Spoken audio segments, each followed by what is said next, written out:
actually hurt. No, I think she is. Yeah, she's hurt. She took a hard fall off there. Boy, gosh, I hope she's okay. All right, the Grape Lady brings you in on another edition of the Daily Puck Drop, the DPD. You know, it's fun as we do this platform now that has the video here on YouTube, is that I would always get this on the radio. What is that from? When we play the audio. Now, for those listening on Apple and Spotify, wherever you find your podcast, you may still not know. Just go check out the video on YouTube, Puck Sports, and you can see the actual video of the woman on the morning news trying to stop grapes. I don't know why I laugh. I just laugh every time I see it. I know for some of you, maybe you don't like it. I get it. Just understand, it makes this guy laugh. It's just the thing I need in the morning to laugh. I need lots of things to laugh, but I need that to laugh. All right, welcome in. As I mentioned, the Daily Puck Drop, the DPD, Puck Sports, YouTube, Apple, Spotify, Amazon Music, wherever you find a podcast. We release this every day, Monday through Friday, just to get you ready for the day, recap the world of sports, whatever's going on here. We do it every day at 10 a.m. Then again, all of our interviews will release at 1 o'clock. It is Wednesday, April 24th. That means it's baseball. So interviews coming up later today with Ryan Divish of the Seattle Times, brought to you by Chalet Bowl. And, of course, the good-looking, the slender. He is a two-handicap. I don't know. I could be making that up. The great Brad Adam from Root Sports, brought to you by John Howie Steak. The best thing about Brad, we were supposed to, you'll find out later in the pod, there was a different time that we were going to tape here on Wednesday, and then Brad said, I've got an appointment. I'm going to let Brad tell everybody why he couldn't do his normal time on Wednesday, and we had to move his schedule around, and I had to move Divish's schedule around for the great Brad Adam.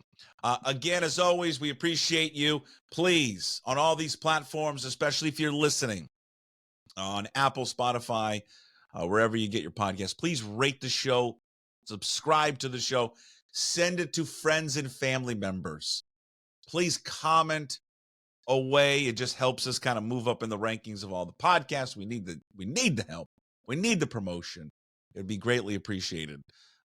Pass it on to strangers. You're getting coffee here. I'm enjoying my morning coffee. There you go. Still looking for a coffee sponsorship. You got a local coffee house, roaster house? Let me know. Puck at pucksports.com. I'll reach right back out to you.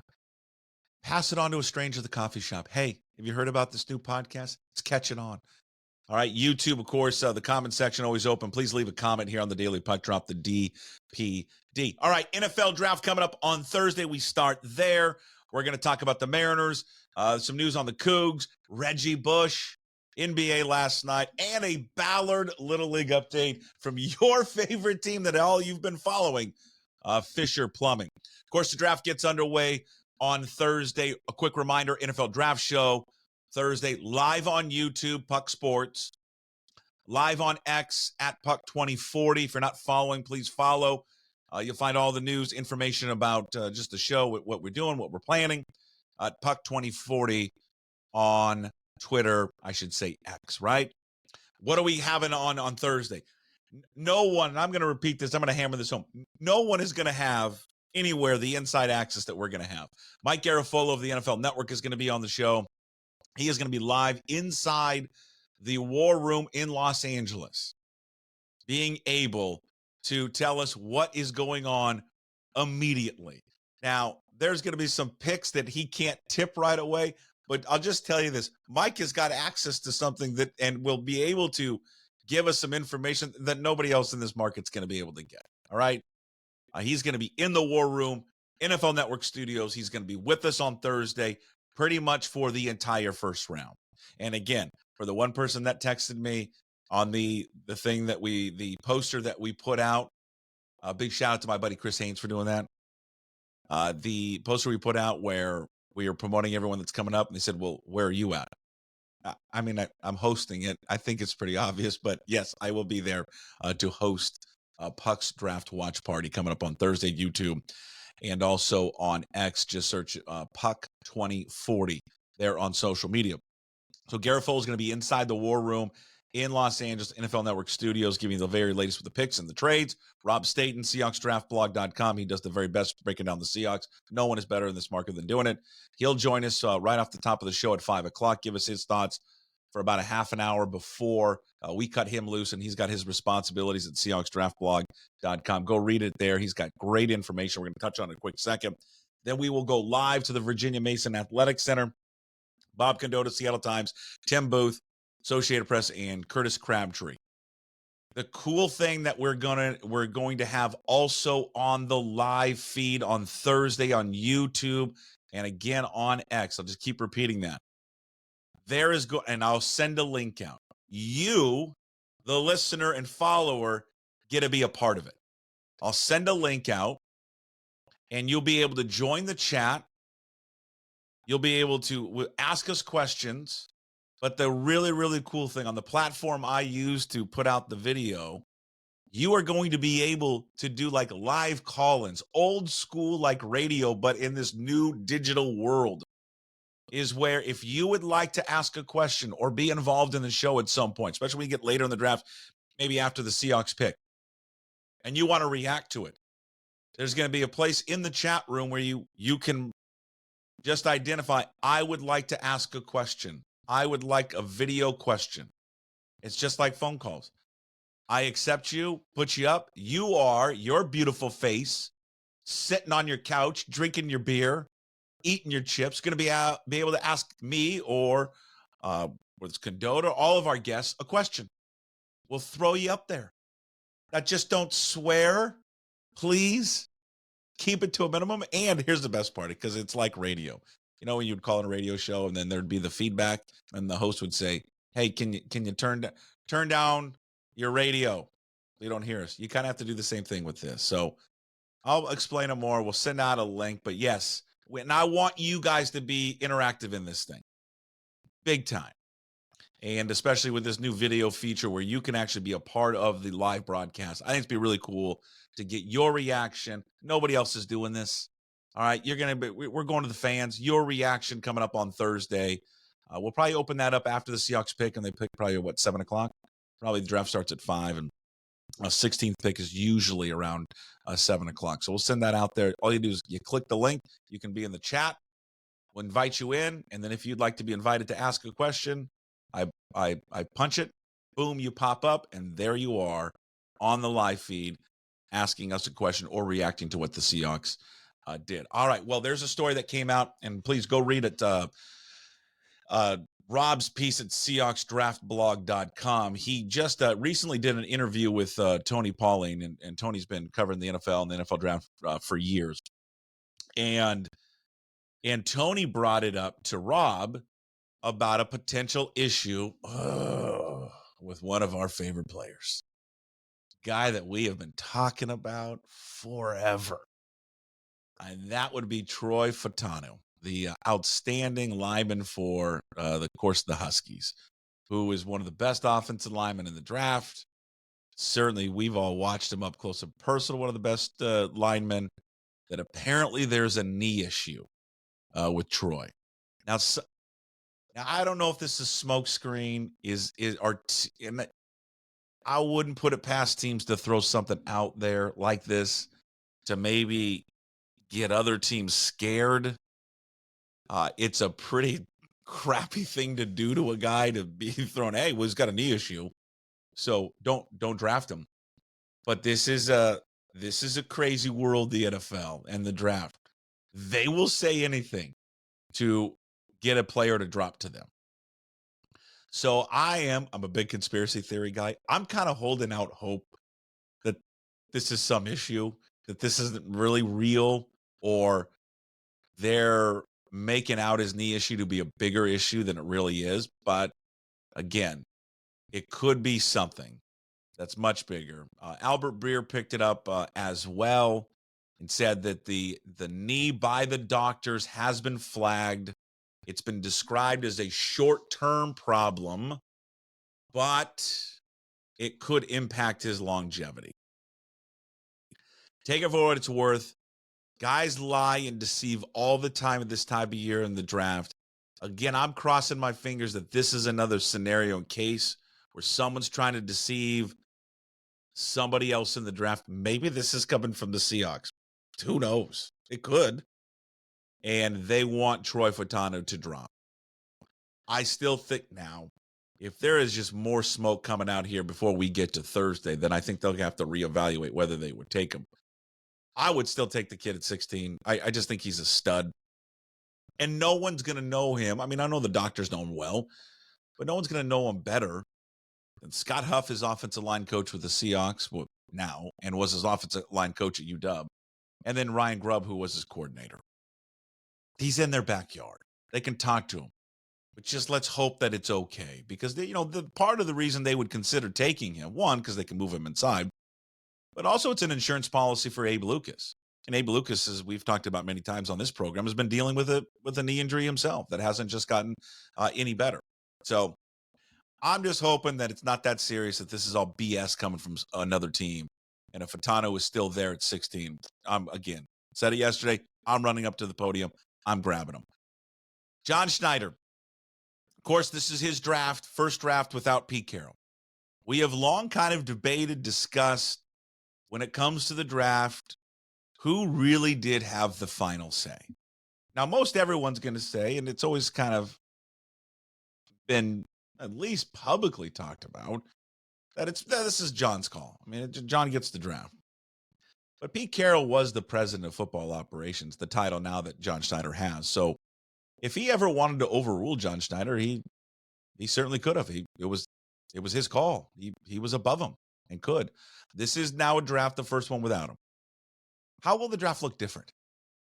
I don't know. I'm intrigued as hell for Thursday to see if this looks any different than it has in the past, or does it just kind of remain the same and we just don't learn anything new about John Schneider, that what we've learned from him for the past 10 plus years, or longer than that this is the guy and this is his draft philosophy. Now, have the drafts been good? Not particularly, except for the last 2 years. But there was a story that just came out. If you follow Over the Cap, Jason, who writes for Over the Cap, had a tweet that came out Wednesday morning, and it said, now again, this doesn't take into account the last 2 years of the draft, or last couple of years of the draft, but from 2011, if you're watching, I'm rubbing my right bicep because I'm a weak person. Okay, listener, I'm a weak person. And because I throw so much BP to a bunch of 11-year-olds, my arm hurts. Okay, I've got arm fatigue. I'm Kirby. I got arm soreness, so I got to rub it. All right, I'm pathetic. God, I'm a weak man. From 2011 to 2019, he did a look at teams that have drafted the best in terms of second contracts versus the first contract average per year. So you draft a guy, and then they get a second contract, and that usually establishes that you drafted well, and then they end up getting a second contract with you. Here were the top 5 teams that Jason at Over the Cap came up with from 2011 to 2019. Okay, number 5 were the Chiefs, number 4 were the Rams, number 3 were the Bills, number 2 were the Texans, kind of surprising, and then number 1 were the Baltimore Ravens. New head coach Mike Macdonald, of course, coming over from the Baltimore Ravens. Now, the 5 worst. Bucks number 5. Raiders number 4. Jets 3. Seahawks 2. Browns 1. So according to this research from Over the Cap Jason at Over the Cap, from 2011 to 2019, the Seahawks were the second worst team in terms of players drafted, teams with the best drafts in terms of the second contracts versus the first contracts, which is, you look at it, you hear that, it doesn't sit well with you, right?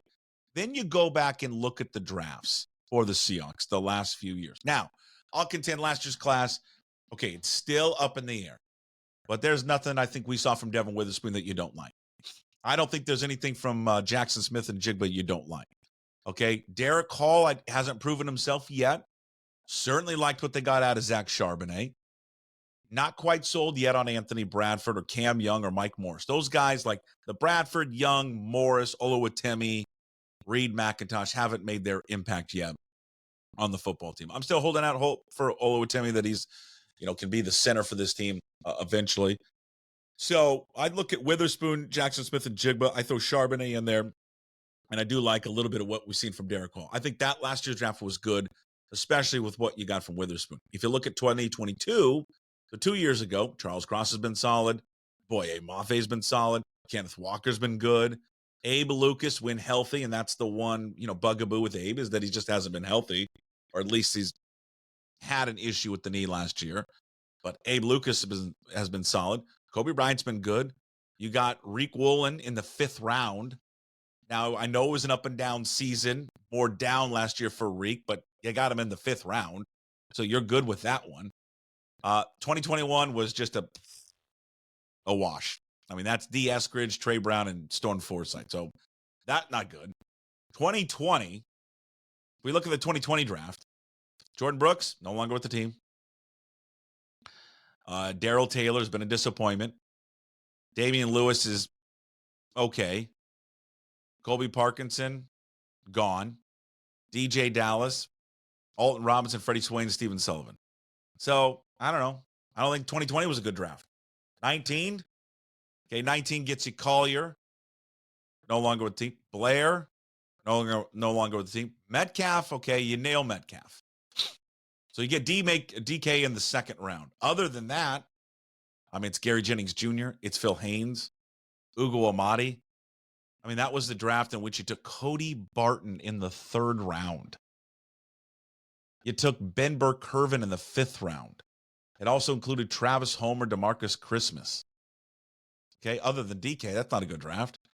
18, here's your draft. Here are your picks. Penny, Green, Disley, Shaquem Griffin, Trey Flowers, Michael Dixon, Jamarco Jones, Jacob Martin, Alex Magoo. Okay, Michael Dixon, you got a punter in 18. 17, another just poor draft. That's Malik McDowell, Ethan Posick, Shaquille Griffin, Lane O'Hill, Nas Jones, Darbo, Thompson, Tyson, Justin Sr., David Moore. I mean, I remember that draft and covering it, and you thinking they drafted the second coming of the Legion of Boom. Well, that didn't turn out to be the case in 17. You got nothing out of 17. For the most part, you got nothing out of 16.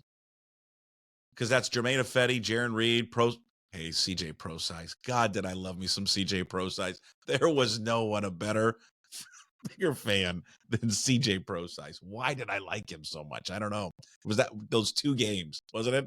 Eagles and Patriots. You got nothing out of 16. 2015, you get Clark, but again, you end up trading him. Lockett's been a home run, rock solid. Terry Poole. You get Mark Lewinsky in the 4th round, and then you don't keep him. So you miss out on Mark Lewinsky. So that's going to 15. And then I don't think we need to go back to 14 and 13. The point being here, the jury's still out on last year. I like the 2022 draft, but after that, I mean, from 21, 20, 19, 18, and 17, I mean, they're poor drafts. There's just no other way to get around it. Those drafts were poor by the Seahawks and poor by John Schneider. This year is massive for him.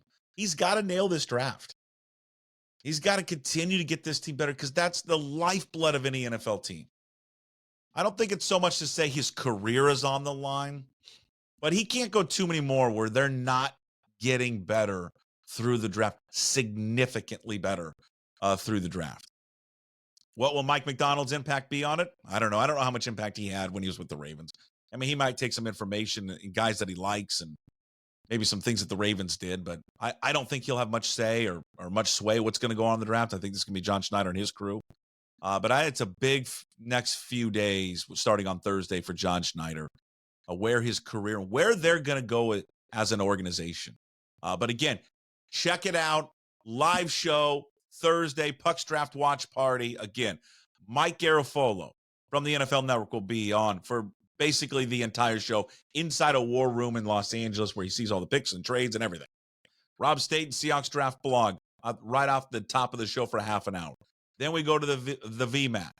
Bob Condotta, Seattle Times, Tim Booth, the Associated Press, Curtis Crabtree from Fox 13. They'll join us around 6 o'clock, stay on for about half an hour or so. We'll cut them loose because the pick's coming up at 7 o'clock. Once they make the pick, hopefully at 16, they don't trade down at 7 o'clock. Again, as I mentioned before, I'm just going to repeat it one more time. There's a chance for you guys to interact on the live broadcast. There'll be a chat room set up. I'll send out a link through the recording program I use. And then, because I know there's another chat room on when you're watching on YouTube. This is a separate one. Because then on that same link in that chat room that I'll send out, you will be able to actually do like a live call-in. And you'll be able to go on video and react to what the Seahawks did. I think it'd be awesome. Your draft party, go nuts, pound a beer, do whatever you want. Just don't swear. And I know we could swear on the damn thing, but just don't swear. All right. What do we got quickly? Mariners, great game last night. Boy, was that not just exactly how the Mariners have played over the last few years? Like when things are going great for them and they're playing good baseball, that's how it looks. Home runs, your best player on your team finally gets off the schneid, hits a 2-run home run, was just flipping majestic. What he hit. Cal Raleigh is on just a heater right now. 4th home run in his last 5 games. Big Dumpers hitting 271. Classic game last night. 4-0. Great pitching. Great bullpen. You got your runs via the home run ball. 12-11 on the season. It's a miracle. They're in first place in the West. Julio gets his first long ball. We just mentioned that. Good for Julio. Damn near. I mean, hey, Julio. Buy the Trident dinner first before you just make out with it and grope the damn thing.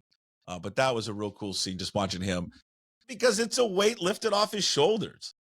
You know, he knows that he hasn't hit a home run, obviously. He wants to get off the mat. And I finally did. And generally when guys do this, they start to come in bunches. So we'll see if it starts to come in bunches for Julio. Gilbert just solid again, man. Remember when there used to be this Gilbert Kirby camp? I'm in the Kirby camp, but hey, you all out there in that Gilbert camp, you all may be right.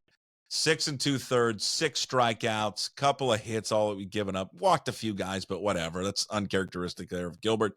2-0 now on the season with a 1.87 ERA. Guys are hitting 161 off him. He has 35 walks, or excuse me, that would be a lot. 35 strikeouts and 8 walks. Here's a stat that is just amazing. I think this is from the Mariners PR. Alex Meyer and their staff did a great job. He's 31-0 when the Mariners score 3 runs or more for him. It's just ridiculous. It's just remarkable. 31-0. Man, he's just dominant. A quick shout out to Josh Rojas. I think we've given Rojas a little bit of love, but let's give him some love. That double in the 3rd, and then Julio hits the 2-run shot. Ross hitting 306. I mean, he's still a work in progress at 3rd, but his bat's been good. It's been real good. So shout out to Rojas, man. Keep it going.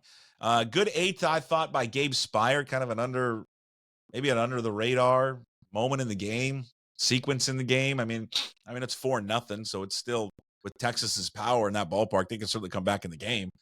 But he comes in the 8th inning and he strikes out swinging Marcus Semien. He gets Corey Seager to line out, and then he strikes out Evan Carter looking. The story is Julio and Cal and Gilbert, but man, don't let that 8th inning by Gabe Speier go unnoticed. I mean, and a lot of ink for Gabe Speier. I mean, let's go. Jesus, man. He's inked all over the place. Bryce Miller and old Johnny Gray will get at it today on a Wednesday. We'll have more baseball here at Puck Sports and, of course, YouTube and Apple and Spotify coming up later as we do our baseball guests, local baseball guests here on Wednesday's edition of the radio program. Ryan Divish of the Seattle Times and Brad Adam of Root Sports coming up a little bit later. All right, college football news and notes. Cougs and Virginia announced a home in football starting next year. The Cougs are going to travel to Charlottesville. Cavaliers scheduled to come back in 31. I'm going to guarantee you right now, University of Virginia will not come to Pullman in 2031. The really cool thing about Cougs, the Cougs taking on Virginia, when they go there next season, I'm going to go to this game because I've always wanted to go to Charlottesville, and I can't wait to be sitting in the stands. Because one thing I've always wanted to hear when you go to a football game at the University of Virginia is when they play, of course, as everyone knows, Enter Sandman. I did a dramatic pause. Just so for all of you listening and watching right now, all are screaming at the video and on your podcast, Apple, Spotify, where you're driving or listening at home, mowing the lawn, you're yelling at me. That's not the University of Virginia that does it. You don't say. It's one of the highlights of the radio career. For those who don't remember the story, I don't know if we can find it anywhere. I mean, I certainly can't play it on this platform. Jim and I interviewed Joey Blunt. Okay. I don't even know if Joey Blunt's still on the Seahawks team. Is he? I'm not sure. Joey Blunt got drafted by the Seahawks. Joey Blunt plays for the University of Virginia. We had Joey on the show. And leading up to the interview, I had written out, or just, we were all write down show notes, and I was thinking, I'm gonna ask him a question. Because he just played, I think it was after the Monday night game against Denver. And I was going to ask him, you've played in some loud environments. Where do you think CenturyLink on that Monday night game or that game against Denver rank for you?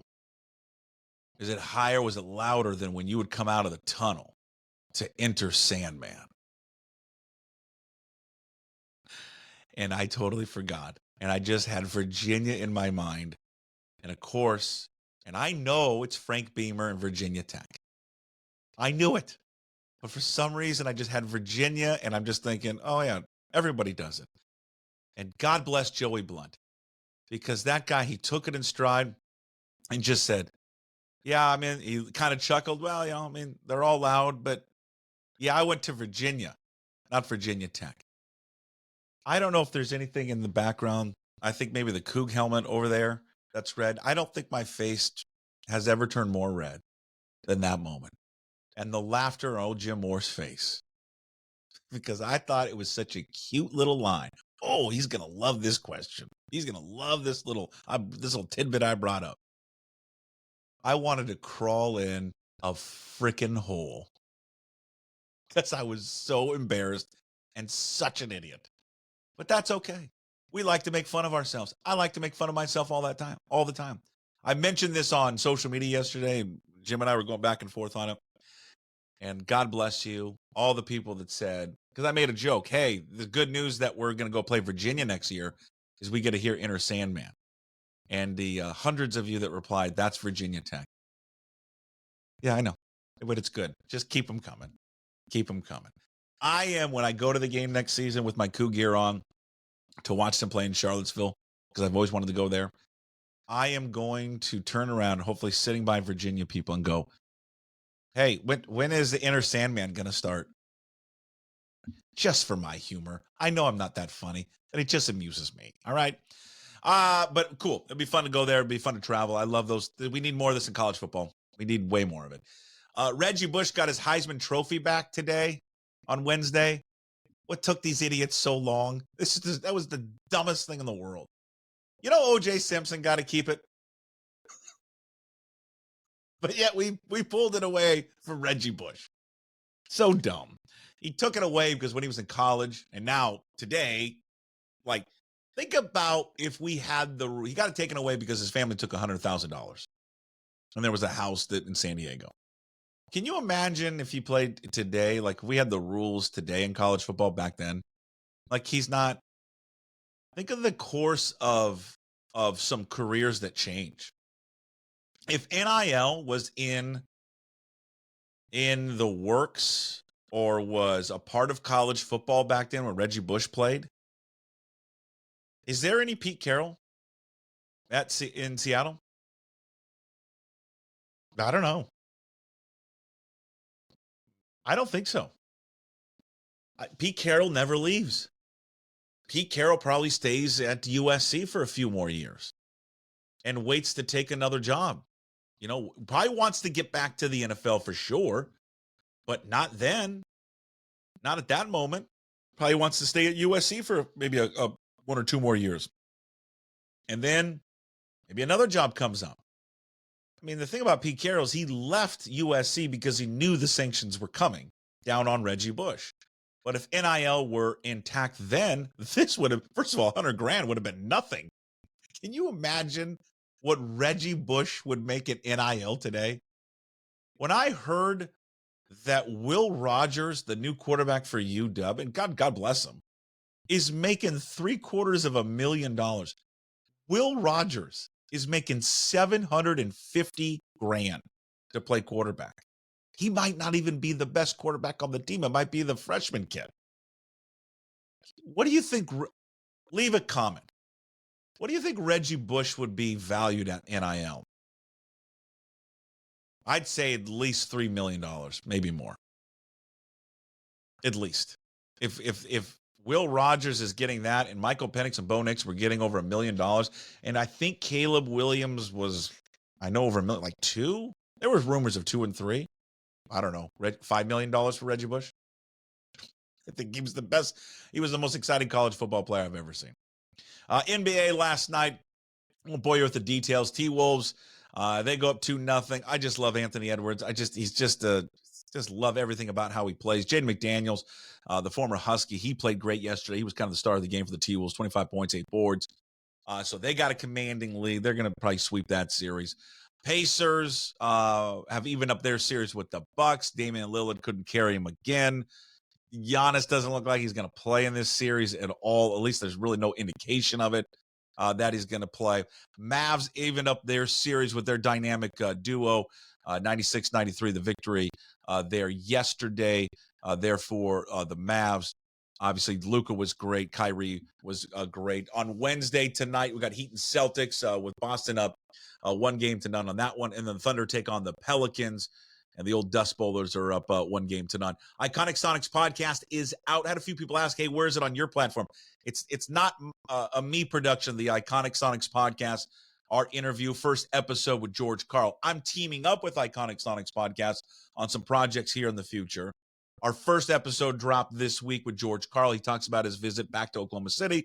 He talked about the state of the NBA now, how he would defend players nowadays. It's a really cool conversation. Please go check it out on all their platforms, Apple, Spotify, Iconic Sonics podcast. It's their platform. I'm just hosting some shows. I'm just hosting shows for them. So I just had a few people ask me, hey, where can I find it on your site? It's not on my site. Again, Iconic Sonics podcast, Apple, Spotify, wherever you find your platforms. I mean, high praise for Jokic, high praise for Jamal Murray. It's really cool. Lastly, quick update on the Fischer Plumbing boys. I don't have the plunger with me. We've dropped 2 straight. We've been handed it to us a few times. We lost a tough one last night up on the beautiful field of Bayview, Magnolia, with the downtown and the background of Mount Rainier. If anybody's familiar with Magnolia, what a squad that Magnolia crew's got. We dropped a tough one. It was a good game back and forth. One tough inning, ended up losing there in the 5th inning, 17-9. Hey, Magnolia, if you're listening, we're probably pretty popular in Magnolia. What a factory. What the hell are you guys doing up there? How are you producing so many good baseball players? And why are they bigger than adults? What's going on up there? Huh? Anybody? Am I checking birth certificates next time? I haven't seen 11 and 12-year-olds this big in my life. Massive. God, they're good. Very, very good. Baseball team and baseball players up there in Magnolia. But don't worry, Fischer Plumbing back at it on Saturday. We're 3-5 on the season. We'll get back. Okay. The plunger will be coming back. Plunger always comes when we score runs, but it's coming back. All right. All right. That's it for the Daily Puck Drop, the DPD. Thank you so much for watching and listening. I appreciate it. It's awesome. I love connecting with you guys every single day. Coming up on Wednesday, again, Ryan Davis, Seattle Times, also Brad Adam of Root Sports. We'll talk to you soon. As always, we promise to be better. No shoes, no ties. Would anybody like to smoke some pot? Yeah. I was born to love you. I was born to lick your face. I was born to rub you. But you were born to rub me first. What do you need my address for? We'd like to send out a mailer. Mother of mercy, I don't speak Japanese!